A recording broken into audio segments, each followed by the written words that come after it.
In this video, we will continue with our example camera breakout by creating a layout for the schematic we have created. So here's our schematic from the previous video, and now we want to make the actual layout, which is the actual PCB that we're going to manufacture. So to do that, we click on this button up here, which says Generate/Switch to Board. So we click on that, and it tells us that it does not currently exist, so we say we want to create it, yes. And so now you have this blank template. So the first thing that I actually like to do here is to change the grid and also the style of the grid, and the display that I want here is I want to see that grid, so I'm going to change the display to on.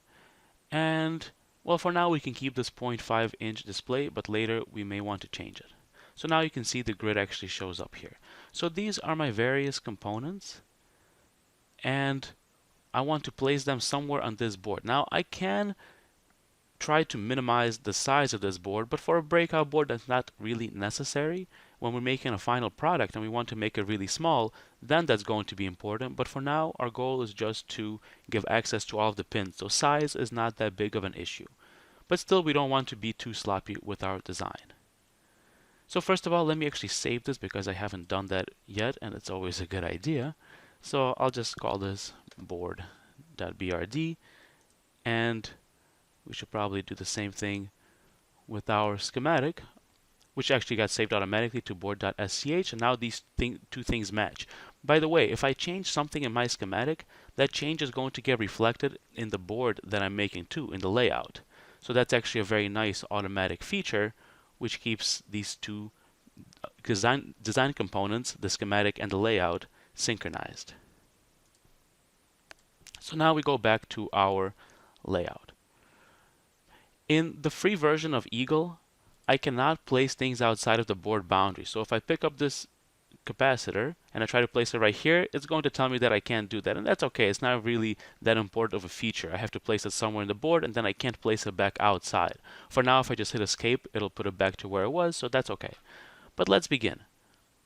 So let's say that I want to have my headers sort of around my camera, and notice I have this outline of the camera that's actually going to look because I made this as a custom component, and so it shows that. And again, we'll go through custom components in a later video, but for now I'm going to take, using the move button, I'm going to take one of these headers and I'll place it somewhere near the edge of this board, and then I'll take my camera and I'll place it, let's say, somewhere in between here and my other header, and I'll place it, let's say, over here, equally distant from the camera on both sides.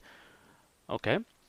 Then I also have my, so these headers currently aren't labeled, but we can always go back and look at what they are on our schematic. And so I can see that JP3 here is the I2C interface, and JP5 is the power interface, and then JP4 is the overall power interface for the board. And so what I will do is I will take JP3, my I2C interface, and I'll put it, let's say, right here. And my power interface, I'm going to place above here. And then I have these various jumpers. So again, jumpers are going to look identical to the header pins. And so the jumpers are going to be whether I want to use the supplied power from the voltage regulator or my own power supplies. I'll show you what I mean in a little bit. For now, I'll just throw them somewhere around here because I don't really know where I want to put them quite yet, and that's okay. So I'll just put them there as kind of placeholders, and then the overall power supply for my board I will put over here. Okay, so this is nice and compact, and right, so I also have my voltage regulator, of course, and so to not take up any more space, and because I have real estate and a good amount of it on the back of this board, I'm actually going to do that, but I'll show you how to do that in just a little bit. For now, I'll just take all of these components and transfer them to somewhere closer to everything else. So here, again, I group everything, move it together. Okay, everything is in here, and I can see that the board will not necessarily have to be this big. In fact, it can be significantly smaller. For now, I'll keep all my components in it. Later, we'll make it possibly even smaller, but for now, let's just make it this size. Okay, so now we have the outline of our board and all of our components on it. You can see these yellow wires here, which move as I move the components. Those are air wires, and they basically tell me where the connections from these various pads have to go. And they're calculated once at the beginning of this, and they basically go to the thing that was closest to them to begin with, but these things change as I move the components around. So what I can do is I can hit this Ratsnest button over here, and it's actually going to change them a bit again to optimize them based on distance. And that's what it does. And this Ratsnest, it also tells you how many components are still unwired. So if I look down here, it says Ratsnest 46 air wires. And so that means I have 46 connections that have yet to be made. And of course, I've made 0 connections so far, so there is still a good amount to do. Okay, so I'm just sort of plotting out where things are going to be without giving it too much thought. And of course, things can change based on what I actually find when I start wiring. Now, I can use the auto router, but I usually prefer not to, and I will show you how to not use it in this case. You can always use it if you want, but again, I'll show you how to go without it, just to make this a little more complete. So what I need to do then is I need to route all of these wires. One thing that can save me a bit of routing is actually, and also for good properties of the actual circuit, is to make a ground plane. The ground plane is going to be good for heat dissipation, and also, like I said, it will help you with routing. Basically what it does is it makes the entire board a ground plane, and therefore ground connections do not have to be made explicitly, as they will be made automatically. Let me show you what I mean. So on here, we can find that one of these wires is actually going to correspond to ground. And if I click this little info button over here and I click on these various wires, I can actually see what they are. This one says is D7. This one here, oh, perfect. We found ground. All right, so this pin right here is going to be ground, and you can see that it's connected to various things. Now watch what's going to happen as I make a ground plane. To make a ground plane, I'm going to click on the polygon tool right here, and then I'm going to trace this board. And you don't have to be very precise, but you should be somewhere around your board. I'm going to trace this board, and notice it starts tracing in blue. That means that it's making this polygon on the bottom layer of this board. You know that because right here you can see it says bottom, and if I select this, I can choose which layer this is going to go on, and I'll talk about some of these various layers a little bit later on. For now, let's keep it on the bottom layer, and I'm going to go around to here. And by the way, if you don't like how this is routing with the right angle, you can change that by right-clicking, and it'll go through various configurations of how you want to route with this. And you can see that it's actually scrolling through these options right here as I right-click, and that's what it's selecting. But for now, this actually makes perfect sense since we're making a rectangle, and I'm going to go around it, and I want to actually close it on the exact same spot. So you click on here, and you see that it becomes this dotted line, which is now a polygon. Now I want to do the same thing on the top layer. I want both the top and bottom to be ground planes. So again, I'll start it here. I'm still on the bottom layer. In fact, to make this a little bit easier, I could select it from here, but I could also click the middle mouse button, and that takes me to this layers interface. And here I click top, and now I'm on the top layer. And I'll just trace this in the exact same way. And once again, close it out right here. So now I've got these two polygons. Now to make them actually ground layers, what I'll do is I'll go to the name button, click on one of them. So here it highlights the red one. And because they both overlap and Eagle is not sure which one I want to select, it's going to highlight one of them, but it doesn't actually take me to its menu interface. And if I right click at this point, it's going to scroll me between the various options I might have wanted to select. And once I get to the one I want, so let's say I want the red one, in this case the top layer, I left click on it, and it takes me to the interface, and it says name, and so I call it GND. And then I'm going to do the same thing for the bottom one, and I click this, and this, in this case, it selects the right one right away, and I left click again, and I say GND once more. And now, even though you can't really see it, these are now ground planes. To verify this, what I'm going to do is click Ratsnest, and what you're going to see is that it's going to fill the entire thing with red and also blue. So you can't see the blue here because the red is directly on top of it, but this is all one big ground plane. And now if I zoom in over here, remember how we had this ground pin right here. And actually, you can still see that this ground plane does not quite reach this pin, and therefore the pin is still not connected. It still needs a connection to ground explicitly. All right, so if I actually zoom out over here and go to this pin, this is our power pin, GND, notice it's connected automatically to this ground plane and therefore does not need an explicit connection to the ground pins in other locations. So for example, all of these capacitors are connected on one side to ground, and notice there are no more air wires going from one to the other because they're connected to the entire plane. However, you can see that this one actually does not quite reach, so there is a property that we should change of our ground plane. And again, you can't see the outline of the polygon anymore, but you know it's still there. So you can click on this, and let's say I want to do the top one first. I go to its info, and I'll change its width, that is how thin it can get to places, to 0.006. And I'll tell you why I'm doing this precisely a little bit later on when we start wiring, but that's what I want to do. And I want to do the same thing to the bottom one as well. I want to make it 0.006. Okay. And now if you look, it actually does reach in here and get to this pin, and therefore it no longer needs to be wired. So I click Ratsnest again, and notice it still has this air wire right here. I click Ratsnest again, and that air wire is gone because now it's connected to the overall plane. Okay, so this saves us a little bit of routing because we no longer need to account for the ground pins for the most part. And I'll come back to this a little bit later on. But now this is kind of annoying to view all this red over here, especially while we're routing, because actually our wires are going to look invisible on top of this red.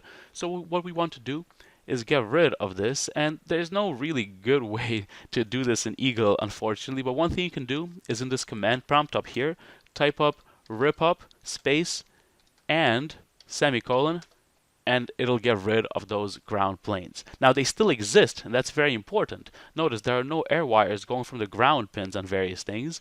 Those ground planes still exist, but they're not getting in the way of our routing. Okay, so let's begin actually routing things. Now I could have possibly squeezed in a little more space out of this. So for example, I could have moved this camera closer to my pins here and everything, but there's really no particular reason. So I'll keep a little bit of spacing. In fact, I'll maybe even move this camera up here a little bit. Okay. So now to begin routing, I'm going to click on this tool right here, the route tool. And now it specifies a width and also a drill diameter and what I want. So here I'm going to again make my routing 0.006 width. And I want to make round vias instead of square vias, and we'll see what vias are in a moment. And the drill I want is going to be 0.013. Now these numbers aren't random, they're actually picked from a manufacturing house that I have chosen based on their minimum tolerances. When a manufacturing house makes your board, they're going to have these tolerances which tell you the minimum width and of your wires and your drills that they can actually manufacture reliably. If you go below those, then you might have errors when you make your actual board. Making them larger is also acceptable, but since this is a pretty tight kind of board and pretty tight pins, I'm just going to use the smallest one possible, and there's really no reason not to unless you're dealing with high power components or maybe even high speed components. Then there are other considerations to take into account, but in this case we can get away with using just the thinnest wires, and it's going to make our lives a bit easier. So what I'm going to do here is, in no particular order, I'm going to start wiring my board, and I'm going to wire the D0 through D7 side first and go from there. So what I do is I click on one side of this air wire, and now you can see the wire is going to follow along this grid. And so this is why I would want to potentially change my grid. This grid is pretty large, and it doesn't give me much flexibility in terms of what I want to do. So therefore, what I'm going to do is I'm going to change it. I'll go up here, click on this, and now instead of going 0.05 inches, let me go by 0.005 inches. So I'll make it 10 times finer. And so now I have a lot more control. Now I don't really like these right angles, so I'm going to right click once to change this, and now it's going to look more like this. And so now I'm going to get somewhere near this, and when I click on here, it finishes it, and you can see that this wire is now labeled D0, and the connection is made. You can see the air wire is gone. I'm going to continue doing this. So here, and also, again, based on the manufacturing house that you are using, you can't place your wires too close together. So this would be too, well, this is overlapping. this is potentially too close together, this is going to be okay. And again, this comes from just experience and doing this over and over, you'll get an idea. But one good thing to always do, and do it as often as you really want, is to use the DRC, the design rule check. And that's over here. So if you click on this, the DRC, now here you can load a different design rule file, and I'm going to choose a different one that again corresponds to the house I've been manufacturing with. And so here I'll go to where I've stored it and I'll load it in. And now it checks this, and so here it tells me there are already two errors. Dimension on layer 1 and layer 16. Basically what this is saying is that this pad right here is too close to the edge of this board. And that makes sense. I placed this one too close. I placed it arbitrarily, so it doesn't really matter. This is not a real problem for us. I can always just move it away.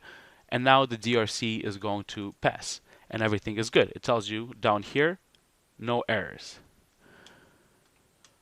Notice then that if I had, for example, wired this too closely, so what I'm going to do is I'm just going to grab this and move it too close, and I run the DRC once more, it's going to tell me right here, clearance. There's a clearance problem all along here. And it actually reports this as 3 separate errors, but it's really just one. And so to fix it, we again grab this, move it back to where it was, recheck the DRC, and you can see everything is clean. So this is just something that you have to be careful with as you go along, because you want your board to pass all the DRC rules. So let's keep wiring.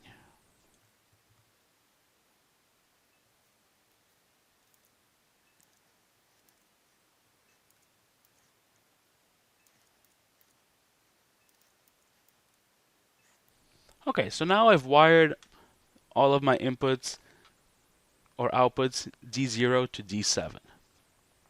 So now I have to wire the rest, and you can see this is actually going to be a bit of a problem. Remember that these wires, they're nothing more than traces on the top copper layer, which means that they cannot intersect without their signals intersecting. So obviously we can't have them intersect. For example, I cannot do something like this. This would not make sense. Now these two wires are crossing, and in fact, at this point, if I run my DRC, it's going to get upset about that. It's going to say there's an overlap, right? I can't have any overlap. So to get rid of wires, by the way, you can use the Rip Up tool right here and just click on it. And if you want to clear the entire line associated with a particular air wire, just click on the air wire and it'll clear everything associated with it instead of clearing by individual segments. So now there's no more overlap, so that error right here is gone. So how do we get around such things? We seem kind of trapped in here. We could make a really circuitous route. For example, we could go here to here, in between these pins down here, around, and so on, making sure our DRC is good, and keep on going, right? But that's not going to be great. First of all, it can make, well, for high-speed signals, it's going to be a real problem, and overall, it's just very sloppy. And then, as we do more and more of these, it's going to become sloppier and sloppier. So we try to make as direct of a route as possible. So for example, in order to get around with this one, we're going to use what are called vias. And so we want to get from here to here. So for example, what we could do, vias are going to take us from the top layer to the bottom layer with a hole. It's nothing more than a hole in the board. So let's say I'll go over here because I need it to be a little bit away from my other components. I can't have vias overlapping with other things either. And then I get something. I center clicked after I clicked with to stop this over here with a left click. I center click, and that takes me to the bottom layer. And now I'm going to route, and you can see that after I click the next part, it actually makes this via, this hole. And now I'm on the bottom layer, and I keep on going around here. And since my headers here, these things are actually going all the way through the board, they're through hole components, they're available on both the bottom and the top layer, and therefore I can connect directly to the bottom layer to here, and I've got a connection. So that's what you would want to do, and you want to get around these obstacles, as it were, by using vias. And so once more, right here, I'll place a via, I'll go up here, and here we go. Now, of course, you have to be careful to make sure the via isn't too close to anything else. And once more, your best friend here will be the rule check. And we've cleared it, so everything is good. So let's wire up the rest of these components.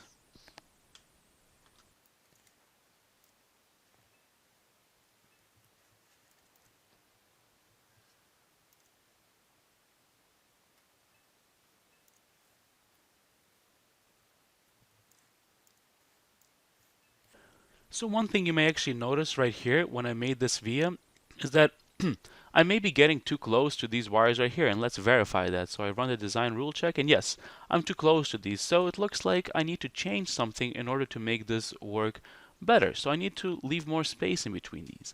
One thing I can do is make these sort of go around this via, but there may be a simpler change that I can make in this case in order to avoid getting too complicated. So I'm going to rip up one of these sections over here. I'm going to move the via to where I know it's going to be safe, so over here, and then I'm going to route this one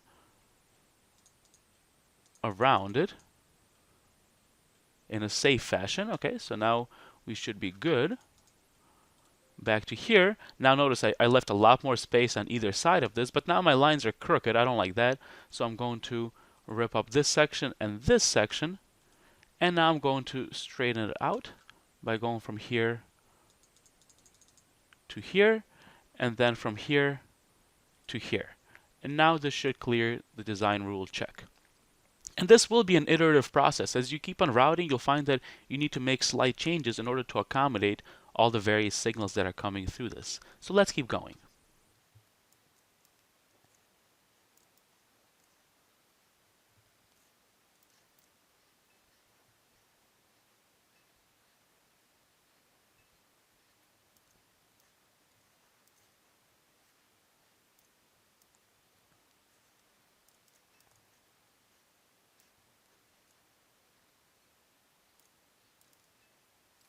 Okay, now it looks like we're done routing except for the power line. So that is the next part that we want to do. We have all of the signal routing, but now we need the power supply.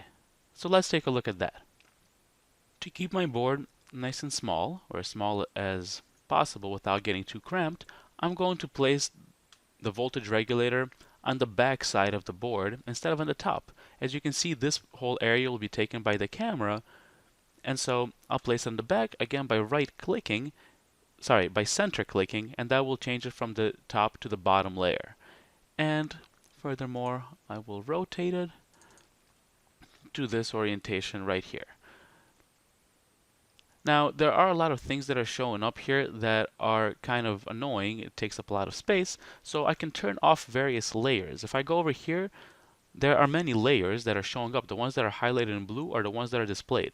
I don't care about the values. So the values are like the values of the resistors and capacitors. I don't really care for the values for the purposes of the layout, so I'll turn off both the top and the bottom values. And if I do that, you can see a lot of the parts are gone, and now it's a little bit cleaner. Okay, so now I'll place this, let's say, approximately over here, and I need its components here. Remember, there were 3 capacitors that went with it.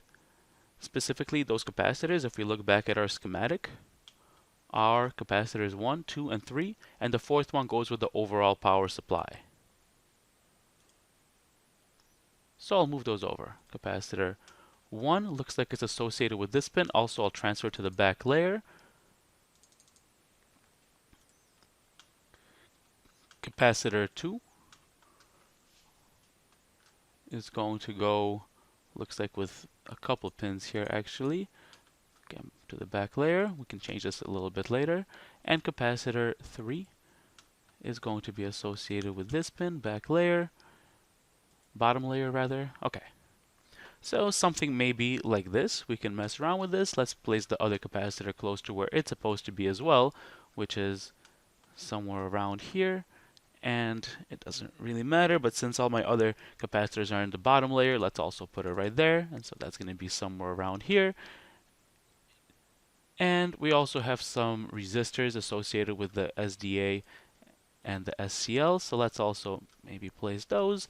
And once more, bottom layer, just to keep all of these components on one layer. Maybe something like this. Okay, so again, we still have to make these connections, of course. And furthermore, we have the actual headers here that we're going to use. Let's place them above here. So I want, let's say, like this. I've got this header up here, and next to it, I am going to place let's say one of these jumpers over here, a little bit away, and the other two jumpers are going to be on this side. And of course, we're going to change this a bit because, well, we can see this again getting very close to the border, and there's no reason to really do that. Okay, so this is just for now.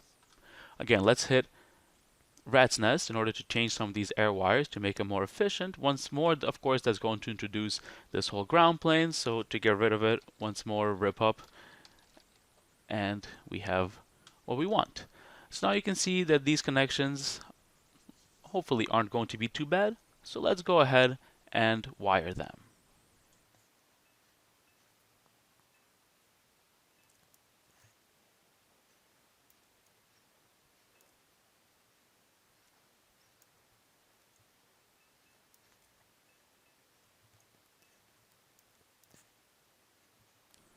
Okay, so let's center this just a little bit better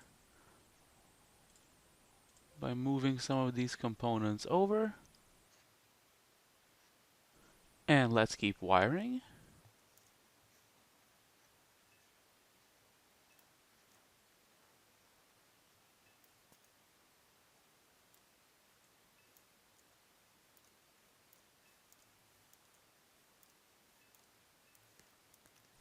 So it looks like we're almost done. All we need is to actually get the power to our camera. And so let's trace these last few wires.